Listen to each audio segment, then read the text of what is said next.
I was raised on the farm and grew up on the farm. So fortunately, as a result of that, I grew up knowing that work was a thing that you had to do in order to make a living. My husband dreamed of this place and he just loved it. He passed away December 2012, but I can feel his presence here all the time. Although this is a small farm, it has a tremendous impact on the community. Mr. Spruill was a great champion of soil conservation, and that tradition continues on today. This dream, this vision that the Spruill family had, many of people bought into that.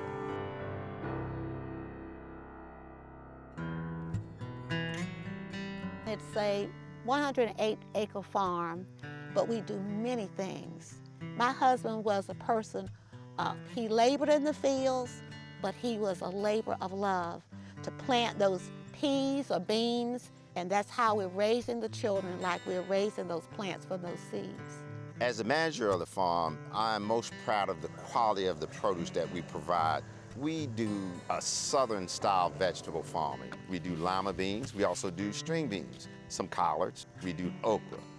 The healthy soil on the farm is what actually contributes to the quality and the taste of the produce that we provide. We spend time taking nutrient management classes to make sure anything that we apply to the soil is done correctly.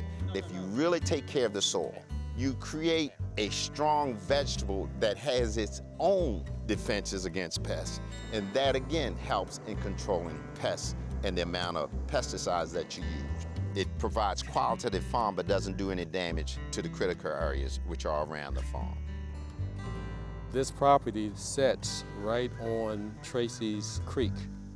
It's actually waterfront property here. And that creek is within a mile that spills out into the Chesapeake Bay. There was erosion issues that he had initially, and we were able to help him with putting in diversion terraces, waterways, so that everything off the cropland area goes through the waterway, through the wetland, to help with air quality and water quality.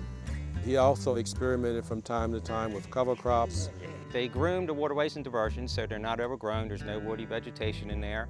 They keep the grass height at a proper height, and we learn from them because we're looking at their operation and they're learning from us. And it's a unique farm in that way.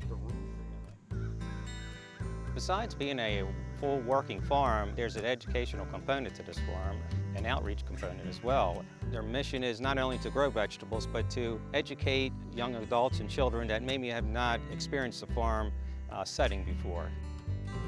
We've always welcomed the children to come here to educate them. And I remember a child saying, when I pulled off the ear corn and I pulled it apart, let him see the silk, and he says, "Wow, the corn is coming from that." He says, "I always thought the corn came out of a can." And you could have seen that child clenching that corn like it was a best friend. These vegetables, normally we have two stands that we go to. Those allow people in certain economic situations to have fresh vegetables. There are other folks that are out here that don't have quite the economic advantage. We partner with Bread for the City, and these folks provide those same quality vegetables to people who otherwise wouldn't be able to get them.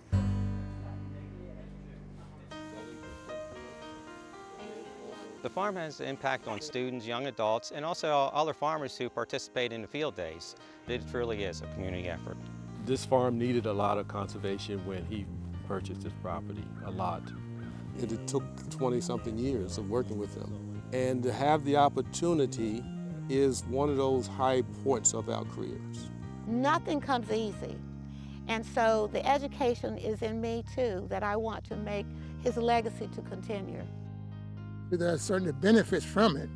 Groups of kids I'm able to bring down and show them wildlife preservation, and also they're able to see birds coming down, flying.